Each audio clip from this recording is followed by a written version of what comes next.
حضرت مجاہد رحمۃ اللہ علیہ، ایک دو باتیں ذکر کر کے بات ختم کرتا ہوں۔ حضرت مجاہد ابن جبر مشہور تابعی ہے اور بہت بڑے امت کے مفسر ہیں۔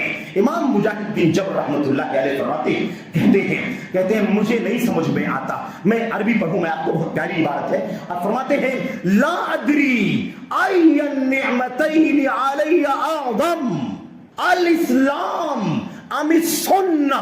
میرے بھائیوں اتنی پیاری بات کہتے ہیں مجاہد، اور یہ کون ہے؟ مجاہد رحمت اللہ علیہ، پہلی صدی ہجری کے امام، پہلی صدی ہجری کے 1445 چل رہا ہے، 1345 سال، تقریباً 1350 سال پہلے کی بات ہے یہ۔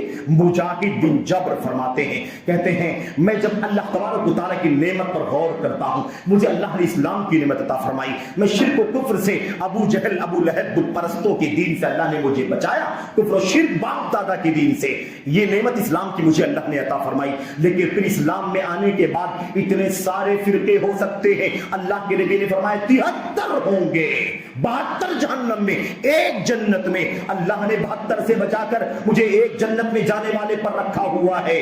میں لا ادری، مجھے نہیں معلوم، مجھے سمجھ بھی نہیں آتا کہ کون سی نعمت اللہ کی مجھ پر سب سے بڑی ہے۔